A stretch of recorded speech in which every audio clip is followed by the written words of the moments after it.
So now we will see the types of motivation. अभिप्रेरणा के प्रकारों को हम अब देखते हैं।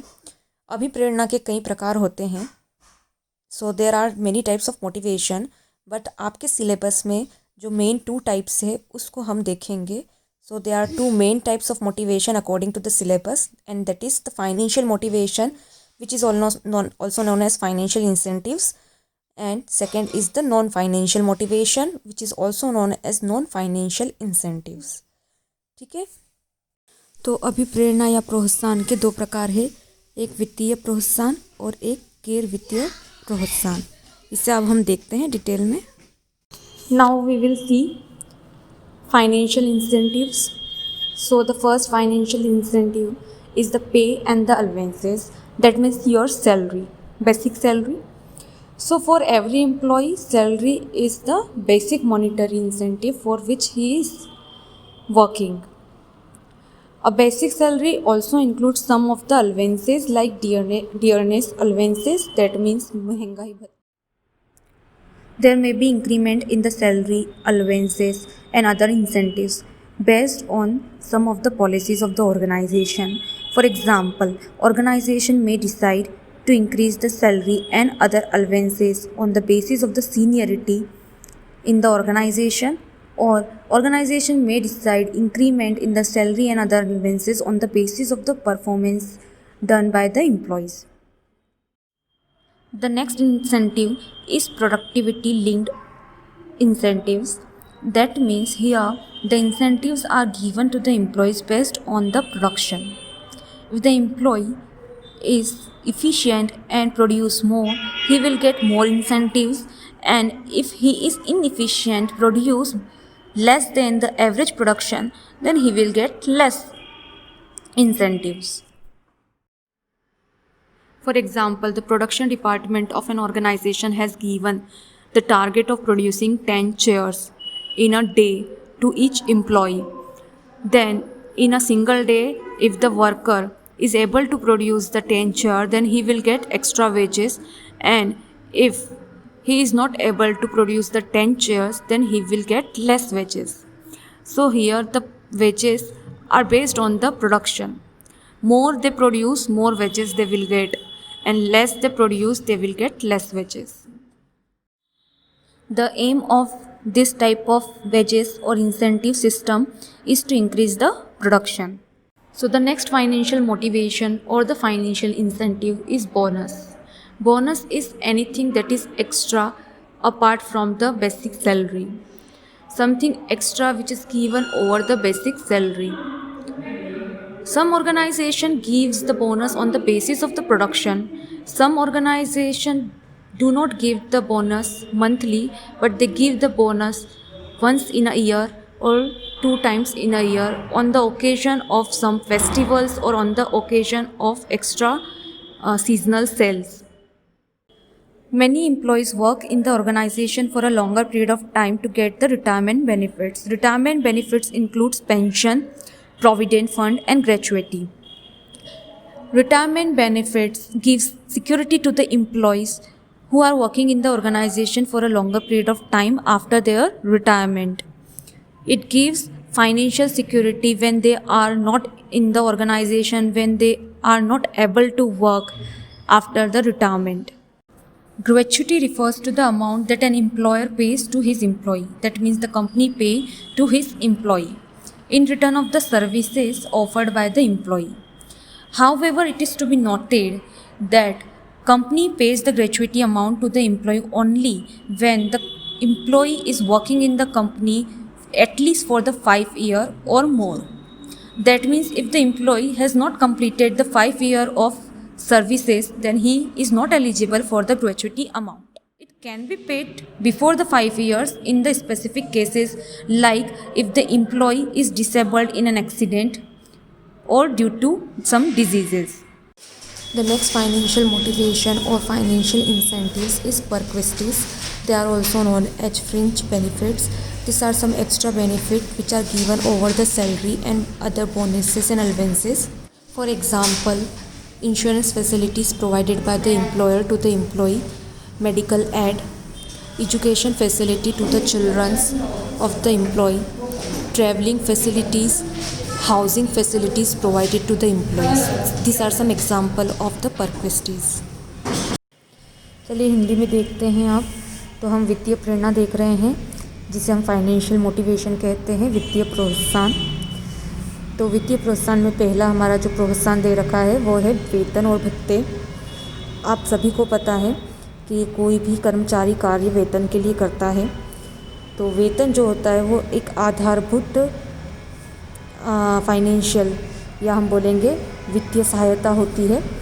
और वेतन के साथ साथ बहुत सी कंपनी जो है वो भत्ते भी देती है, जैसे कि महंगाई भत्ता और अलग अलग प्रकार के भत्ते होते हैं जो एक कर्मचारी को उनकी संस्था द्वारा दिए जाते हैं।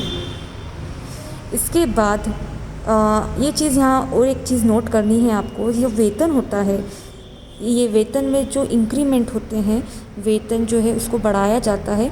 तो कोई भी कंपनी जब वेतन बढ़ाती है तो उसकी कोई एक नीति होती है, उस आधार पे वो अपना वेतन को क्या करती है, एम्प्लॉयज़ के वेतन को क्या करती है, बढ़ाती है।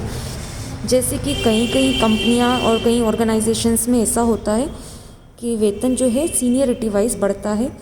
मतलब जो कर्मचारी ज़्यादा जितना वरिष्ठ होगा उससे ज़्यादा उतना वेतन ज़्यादा मिलेगा, और जो कर्मचारी कम वरिष्ठ है उससे थोड़ा कम वेतन मिलेगा।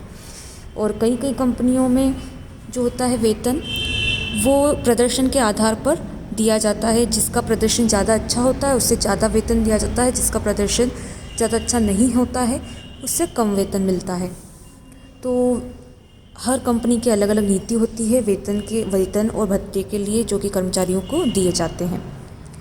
ये एक तरह की क्या होती है, वित्तीय प्रोत्साहन होता है। दूसरा हमको जो वित्तीय प्रोत्साहन दे रखा है यहाँ पे वो है उत्पादकता संबंधित पारिश्रमिक।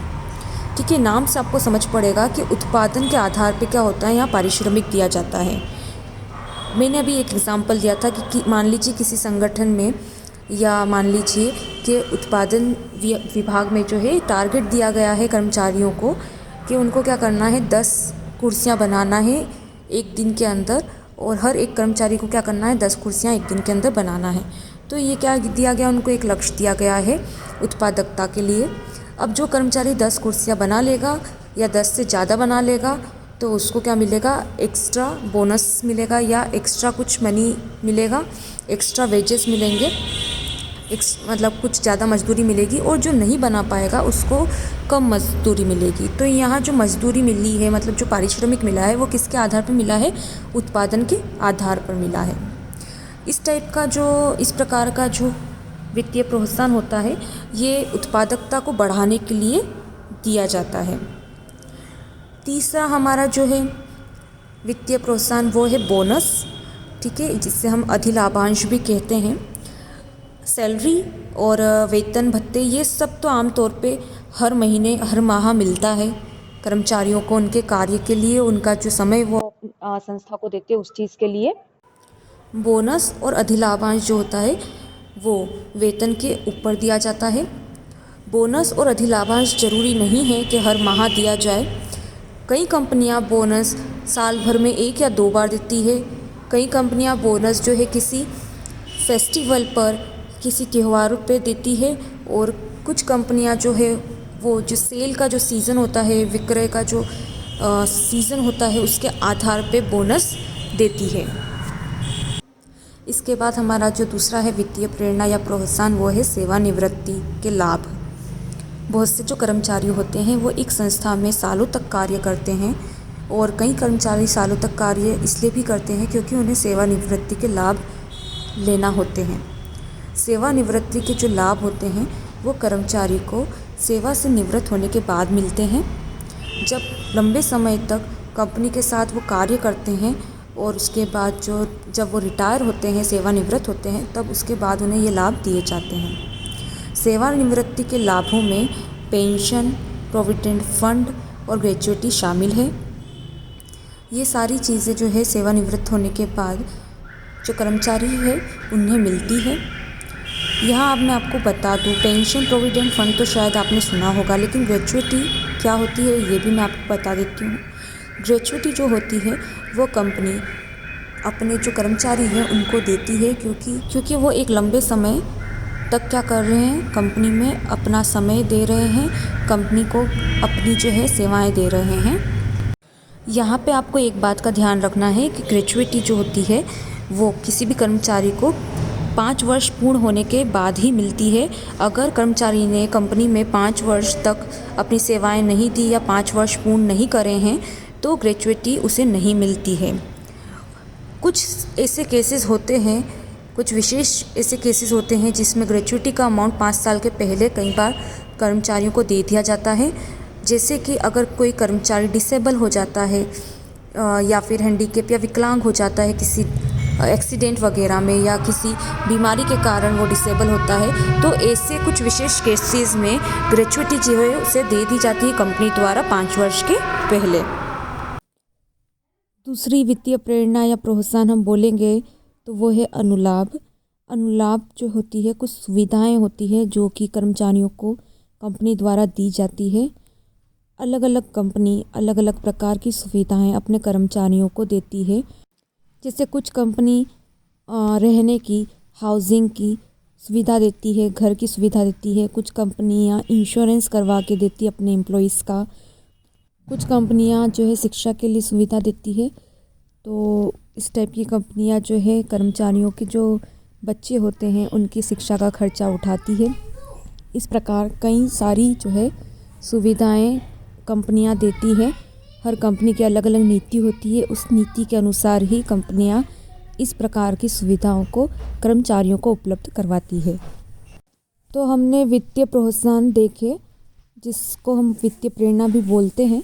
हमने financial motivation that means financial incentives देख लिए हैं। नेक्स्ट वीडियो में हम नॉन फाइनेंशियल इंसेंटिव्स देखेंगे। गैर वित्तीय प्रोत्साहन जो है हम नेक्स्ट वीडियो के अंदर देखेंगे।